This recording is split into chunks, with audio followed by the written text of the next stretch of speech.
Bom dia, queridos. Cumprimento a todos com a graça e a paz do nosso Senhor Jesus Cristo. Amém? Nós estamos aqui nessa manhã maravilhosa, mais uma vez, com o nosso estudo bíblico online. Estamos tendo que nos adaptar frente a essa situação que estamos vivendo do novo normal.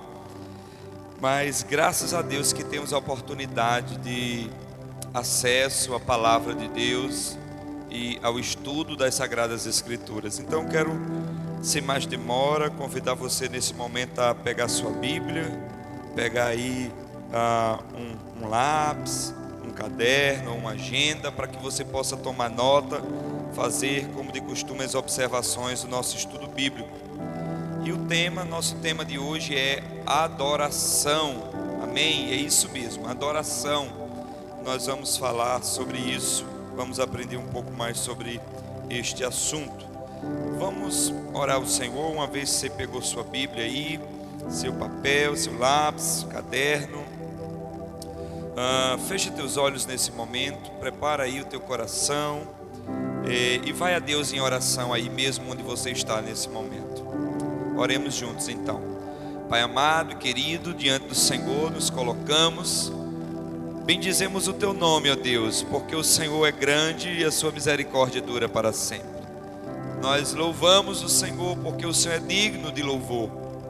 Nós queremos te agradecer, ó Pai, pela oportunidade que temos de sermos povo do teu rebanho, do teu pastoreio, de fazermos parte, Senhor, da comunidade dos santos, de termos uma igreja para congregar, de termos, Senhor, acesso ao estudo da Tua Palavra, ó Deus, e que o Senhor de fato nos responsabilize diante de tudo isso, para que possamos aproveitar todas as oportunidades que nós temos para crescermos na graça e no conhecimento da Tua Palavra, pois sabemos que isso é agradável ao Senhor. Então esteja conosco nessa manhã e marque as nossas vidas, toque-nos nesta manhã por meio da Tua Palavra, nos instrua e nos aproxime de Ti, ó Deus, em amor verdadeiro. E nós oramos assim, ó Deus, desde já agradecidos, no nome do Teu amado Filho, Jesus Cristo, e todos dizem amém e amém. Amados irmãos, eu quero que você abra sua Bíblia aí nesse momento, no Evangelho segundo escreveu João, o Evangelho de João, no capítulo 4, é uma passagem muito conhecida. João capítulo 4, nós estaremos lendo do verso 19 ao verso de número 24. João 4, dos versos 19 a 24. Abra aí a sua Bíblia. Amém? Diz assim a palavra do Senhor, a partir do verso 19 de João 4. Disse a mulher: Senhor, vejo que é profeta. Nossos antepassados adoraram neste monte, mas vocês, judeus, dizem que Jerusalém é o lugar onde se deve adorar. Jesus declarou: creia em mim, mulher. Está próxima a hora em que vocês não adorarão o Pai, nem neste monte, nem em Jerusalém. Vocês, samaritanos, adoram o que não conhecem.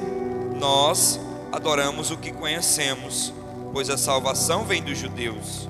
No entanto, está chegando a hora, e de fato já chegou, em que os verdadeiros adoradores adorarão o Pai em espírito e em verdade.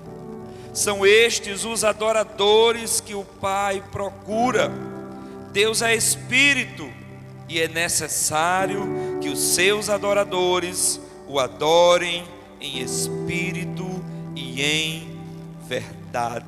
Amém, meus irmãos? Que texto lindo, que passagem maravilhosa das Escrituras Sagradas. Meus amados irmãos, esse tema de adoração, ele é extremamente relevante e importante para toda a igreja do Senhor Jesus Cristo. Enfim, essa é a nossa principal tarefa. Nós sabemos que existem funções e existem responsabilidades que Deus confiou à igreja. Uma dessas responsabilidades é a responsabilidade da evangelização. Porém, a adoração, em termos de lugar ou em termos de posição, a adoração, ela chega ainda a ser mais importante do que a própria evangelização. Porque a adoração é o papel primordial de todo aquele que é nascido de novo, todo aquele que nasceu de Deus, que nasceu do alto. Outro dia um grande pensador, conhecido teólogo, ele disse que a adoração, ela nesse aspecto de lugar e de momento, ela é mais importante do que a evangelização, no sentido de que a evangelização, ela só existe aonde a adoração a Deus ainda não existe. Então pense nessa premissa, pense nessa ideia, né? Uma vez que a pessoa nasce de novo, Deus já espera receber dela a adoração verdadeira. Então a igreja evangeliza sim, mas para levar o conhecimento de Deus às pessoas, para que elas possam também, assim como nós, cumprirem o seu primeiro papel, que é o papel de adoradoras.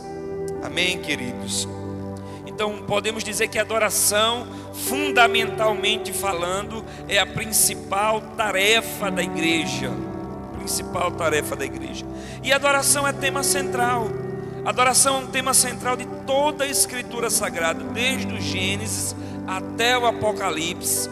A gente percebe em todas as linhas e entrelinhas que Deus, Ele chama para si um povo adorador. Amém, queridos? Adoração é um tema central. No Antigo Testamento nós vemos características de adoração. No Novo Testamento nós vemos outras demais características de adoração. Mas algo que eu queria pontuar para vocês, ainda a título introdutório, é que a adoração é tão importante, mas ela é tão importante que ela não vai fazer parte da nossa vida apenas nessa existência terrena. Amém? Diferente da evangelização, que é uma tarefa para hoje, para aqui, para agora, para esta existência, a adoração não. A adoração, ela transcende a vida terrena.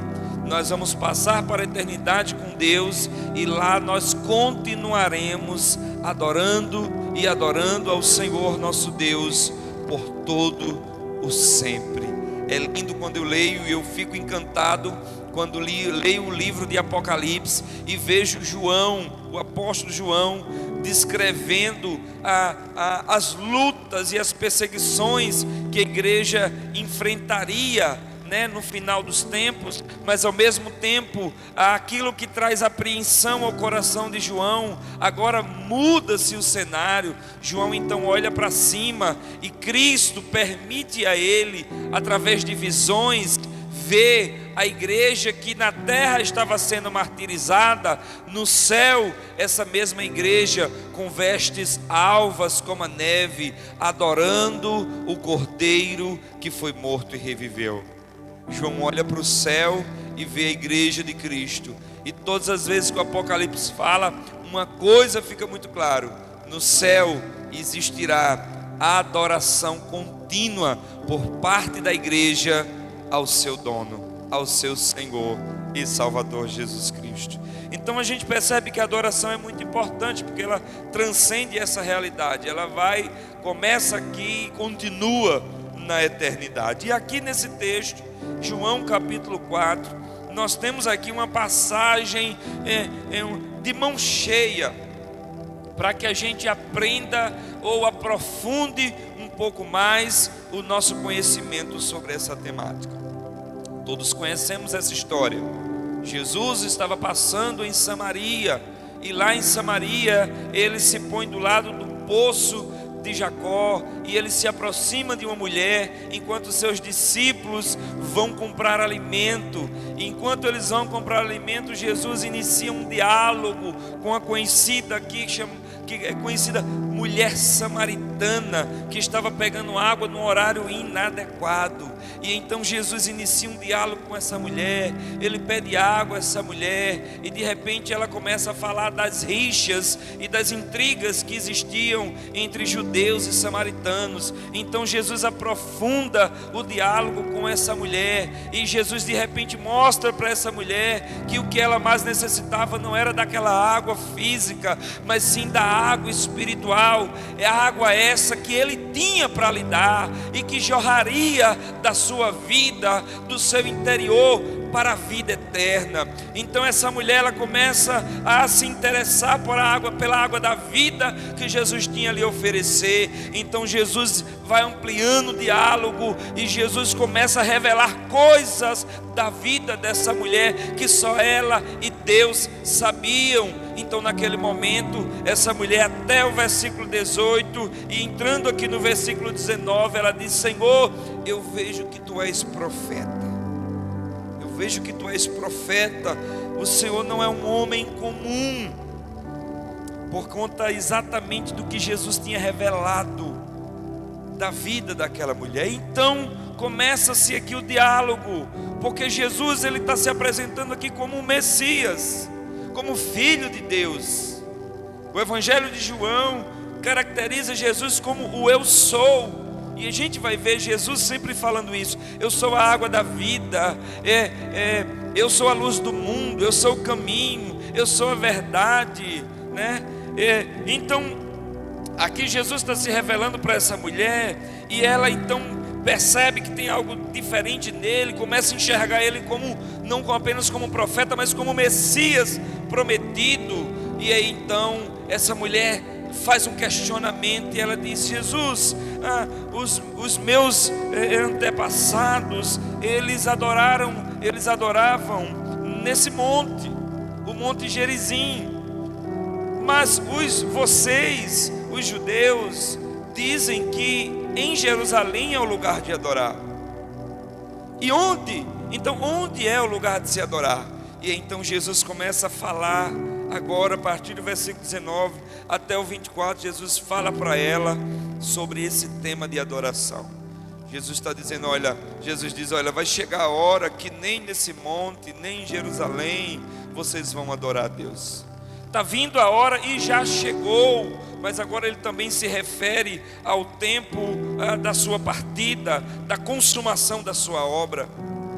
Então ele diz: vem a hora, e já chegou, em que os verdadeiros adoradores adorarão o Pai em espírito e em verdade. E aí Jesus vai encerrando dizendo: porque Deus é espírito, e importa que os seus adoradores o adorem em espírito e em verdade. Meus queridos e amados, esse texto, ele vai falar para a gente de uma forma muito clara, mas ao mesmo tempo profunda, sobre o que em que consiste a verdadeira adoração. E nós temos três preciosas informações, três preciosas orientações ou revelações. O que é que esse texto nos revela sobre o tema de adoração e sobretudo, verdadeira adoração? Então eu quero compartilhar com você nesse momento. Guarde aí, anote, para que você possa não esquecer mais dessas informações. Primeira coisa que Jesus deixa claro aqui, queridos, é que a adoração verdadeira, ela precisa ser racional.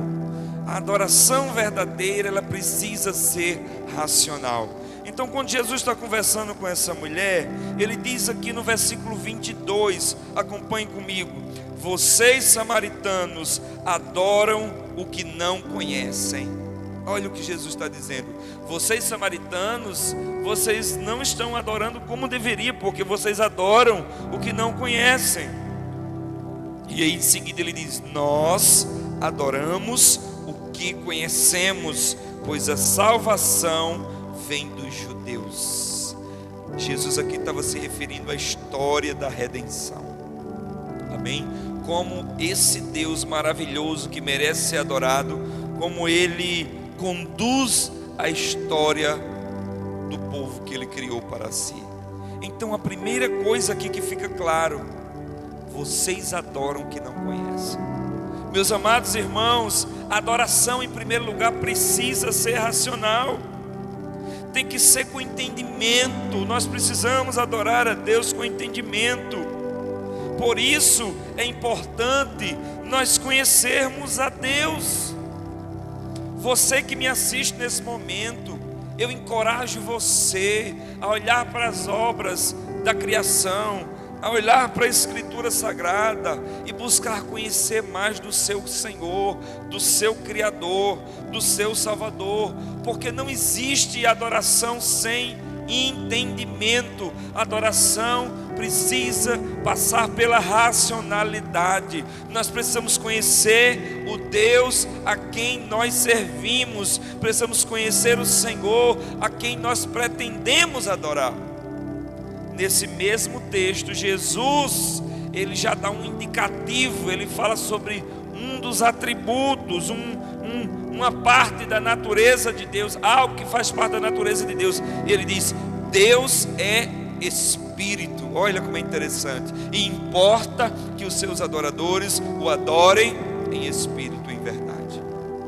Nós precisamos conhecer a natureza de Deus, nós precisamos conhecer o caráter de Deus, nós precisamos conhecer os feitos, as obras de Deus, nós precisamos conhecer a vontade de Deus, e assim, dessa forma, nós vamos poder prestar uma adoração verdadeira ao nosso Deus. Então você que se diz cristão, que se diz discípulo do Senhor Jesus Cristo, e que se diz nascido de novo e adorador, eu pergunto a você: você conhece o seu Deus? Você conhece o caráter dele? Você sabe o que é que ele gosta, o que é que ele não gosta? Você sabe quem ele é? Então a adoração, ela passa por isso, queridos. Para que a adoração seja verdadeira, precisa ser racional. Existem muitas pessoas adorando um outro Deus, criado pela mente deles. Existem pessoas adorando outros deuses criados, que não é o Deus das Escrituras Sagradas, que não é o Deus criador dos céus e da terra. E uma coisa que eu acho interessante, eu deixo para você aqui, é que eu te incentivo a ler a palavra, estudar a palavra, aprender a palavra, estudar sobre Deus. Por quê? Porque quanto mais você conhecer de Deus, melhor você irá adorá-lo. Quanto mais se conhece a Deus, melhor se adora a Deus. Amém, queridos? Então, em primeiro lugar, a adoração precisa ser racional. Você não pode adorar aquilo que você não conhece. Como adorar o que não conhece? Aí caímos no erro das aberrações que nós vemos em nome da igreja brasileira, acontecendo coisas em nome da adoração a um Deus desconhecido, um Deus que essas pessoas nem elas mesmas o conhecem. Mas há uma segunda verdade aqui, conforme o ensinamento de Jesus sobre a adoração. A adoração ela precisa ser racional, mas em segundo lugar, ela tem que ser espiritual. Louvado seja Deus, tem que ser espiritual. Meus irmãos, nós seres humanos, nós temos a capacidade de nos conectarmos com Deus. Deus nos deu a capacidade, sabe, para nos conectarmos com aquilo que é transcendente, com Ele mesmo. E aqui o texto vai dizer: no entanto, versículo 23, está chegando a hora, e de fato já chegou, em que os verdadeiros adoradores adorarão o Pai em espírito. A adoração verdadeira, ela é racional, ela é espiritual em segundo lugar. Meus amados irmãos, não podemos, embora importante, não podemos nos preocupar apenas com a forma da adoração. Não podemos nos preocupar apenas com a liturgia ou apenas com a performance. Em que local eu vou adorar? Como deve ser, ou qual a roupa adequada? Como deve ser o formato da adoração? Não, essas coisas são importantes sim, mas elas estão abaixo daquilo que é mais relevante. A adoração não pode ser apenas ritualística, perfeitamente, e ter uma liturgia, uma cerimônia refinada, peneirada. Não, a adoração ela pode ter tudo isso e ser uma adoração vazia, e ser apenas um sacrifício de desperdício de tempo. A adoração que o Pai exige, que o Pai espera receber dos seus filhos, é uma adoração espiritual. É quando nós conectamos o nosso coração ao coração de Deus. É algo que vem de uma atitude interna. Queridos, no Antigo Testamento, na língua hebraica, em que quase todo o Antigo Testamento foi escrito, a maioria das palavras que traduzem a palavra adoração ou adorar, essas palavras, elas em seu significado literal e original, elas estão ligadas a uma atitude de serviço e de trabalho. Só para que você entenda. Mas quando chegamos no Novo Testamento, e assim também é nessa passagem, as palavras que traduzem o termo adorar ou adoração, como a palavra grega proskineo, ela significa prostração, prostrar, render-se. Então perceba que eu posso estar com a melhor roupa, eu posso estar num ambiente muito bem organizado, maquiagem, os holofotes, as luzes podem estar muito boas, eu posso ter todos os apetrechos necessários, mas se eu não proskineo, ou seja, se eu não me render a Deus, se eu não me prostrar em submissão, em rendição, em adoração, como diz o salmista, quando cita a palavra de adoração, o salmista certa feita disse que a adoração, ele compara a atitude de se gloriar no nome do Senhor. A adoração ela tem um caráter contemplativo, de elogio, de rendição. A partir do momento que você vê o tamanho do seu Deus, a partir do momento que você percebe quem Ele é, a sua beleza, a sua grandeza, o seu caráter, não há outra atitude a se fazer a não ser se render, se prostrar e elogiar, enaltecer o seu nome. Então é isso que Jesus está dizendo. Adoração, embora Deus especifique em alguns momentos como Ele gostaria de ser adorado, mas adoração é muito mais do que uma liturgia e uma formalidade muito bem elaborada. Adoração precisa ser espiritual. Nós precisamos nos conectar a Deus. Precisa ter uma atitude que vem lá de dentro do coração, de rendição, de louvor, de se gloriar no Senhor, no seu santo e maravilhoso nome.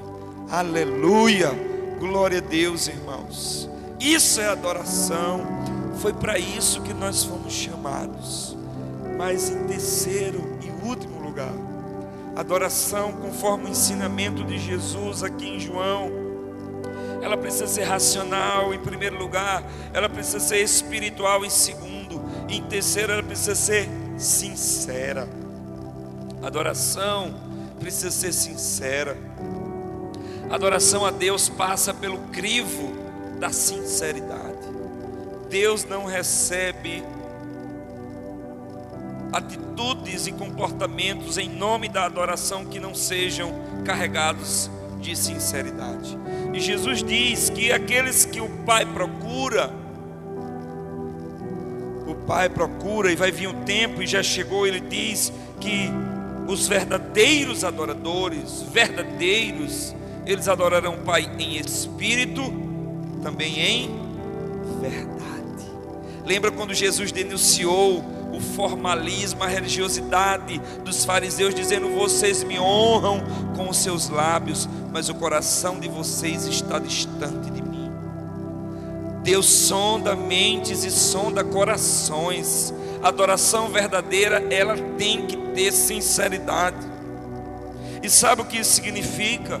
Que não pode haver hipocrisia no coração do adorador. Escute, não pode haver hipocrisia no coração do adorador. Aquele que se dispõe a adorar o seu Deus, ele tem que ter uma vida santa, ele tem que ter um caráter moldado, ele tem que ter testemunho de vida, ele tem que desejar obedecer a palavra do Senhor, desejar andar nos seus caminhos, desejar fazer sua vontade, embora no sentido literal da palavra no português, perfeição nós sabemos que não vamos adquirir aqui, mas no coração do adorador não pode haver deleite no pecado, porque um crente ou uma pessoa que se diz cristã, discípulo de Jesus Cristo, servo e filho de Deus, que abre a sua boca para adorar, enquanto esconde pecados ocultos, escondidos em sua vida, isso não pode ser chamado de adoração. A adoração, ela precisa ser sincera. Por isso que na perspectiva do profeta Isaías, quando nós lemos o seu livro, e já nos primeiros capítulos fica claro que para o profeta Isaías, uma adoração verdadeira, ela procede sempre de um coração arrependido. São pessoas que querem fazer o certo, são pessoas que querem agradar o seu Deus, são pessoas que não apenas levantam as mãos, não apenas se arrumam para ir a um templo, não apenas vão à igreja, participar de uma reunião, são pessoas que não apenas abrem a boca, ou tocam, ou cantam, ou pregam, mas são pessoas que querem, acima de tudo, viver uma vida santa e agradar o seu Deus. Então a adoração, ela tem que ser sincera. E eu pergunto, meu irmão, minha irmã, como está o teu coração? Quando a gente volta para Gênesis, capítulo de número 4, a gente tem a história de Caim e Abel. E a gente vê aqui, interessante, logo nos primeiros versículos, a gente fica sabendo que Abel era pastor de ovelhas, Caim era agricultor, e um certo dia eles foram fazer o culto deles para Deus, foram adorar a Deus através de suas ofertas, seus sacrifícios. E aí então Caim levou do fruto da terra e Abel da gordura, das primícias do seu rebanho, ele deu ao Senhor. E diz a Bíblia no versículo 4, o Senhor aceitou com agrado Abel e sua oferta. Perceba, mas não aceitou Caim e sua oferta. Não aceitou Caim e sua oferta. E por que não aceitou Caim? Deus vai dizer mais na frente. Versículo 7, Deus disse a ele: se você fizer o bem, não será aceito, mas se não o fizer, saiba que o pecado o ameaça a porta.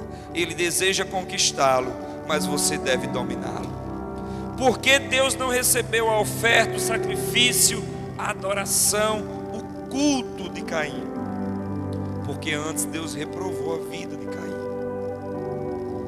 E esse é um crivo, esse é um critério que Deus usa para receber também as nossas adorações.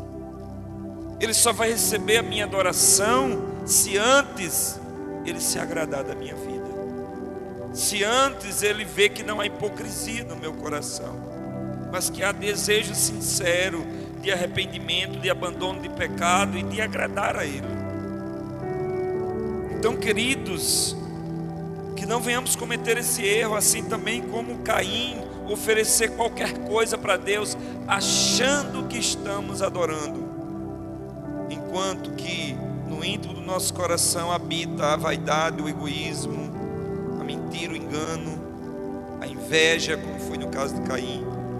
Enquanto habita pecado, enquanto o pecado reina, não há adoração enquanto se deleita no pecado. A adoração precisa ser sincera.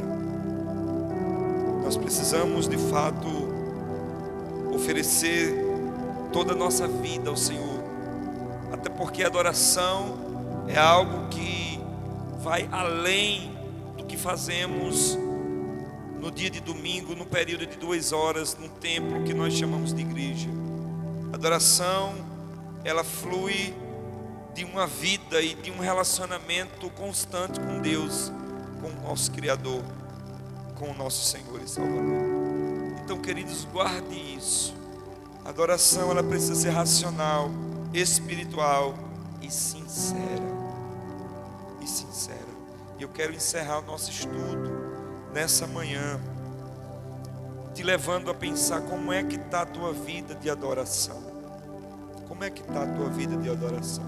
Se adorar significa, como no Antigo Testamento está ligado ao trabalho, ao serviço de alegria que eu presto a Deus, e no Novo Testamento, se adorar está ligado à minha devoção, à minha rendição à vontade do meu Senhor, ao meu deleite no nome e no caráter dEle, a minha prostração.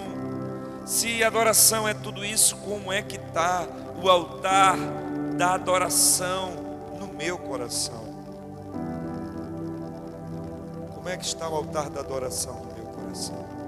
Meu conselho para você é: primeiro, busque conhecer mais do seu Senhor. Busque conhecê-lo com afinco, com empenho, para que você possa agradá-lo e adorá-lo de maneira ainda mais excelente. Segundo conselho é que você não se contente apenas com formalidades, mas de fato incline o teu coração para se conectar com o teu Deus de maneira transcendente, de maneira espiritual, pois Deus te dotou com essa capacidade. Em terceiro lugar, abomina, rejeita, lança fora todo o pecado da tua vida, para que Deus possa receber tua adoração, porque a adoração tem que ser sincera. Meu desejo é que assim, eu quero usar de maneira figurada, como lá em Reis, 1 Reis capítulo 18, quando na ocasião daquele desafio entre Elias e os profetas de Baal, antes de Elias orar a Deus pedindo que Deus recebesse o sacrifício daquele animal esquartejado e respondesse com fogo, antes de Elias suplicar para que Deus recebesse o culto, o sacrifício e a adoração, Elias foi simplesmente naquele altar que estava em ruínas, e ele organizou aquelas pedras, e ele, com o altar, uma vez que o altar estava restaurado, aí sim, então ele oferece o sacrifício ao Senhor. O meu desejo é que nós possamos restaurar o altar da adoração em nossos corações, remover toda a cinza, remover toda a sujeira, organizar as pedras, organizar o altar, e aí sim oferecer no topo dessa coluna o sacrifício de adoração que agrade o coração do nosso Deus. Então essa é a nossa palavra nessa manhã, que você seja um verdadeiro adorador, que eu seja o verdadeiro adorador, porque são esses que o Pai procura. Que Deus te abençoe, tenha um excelente dia.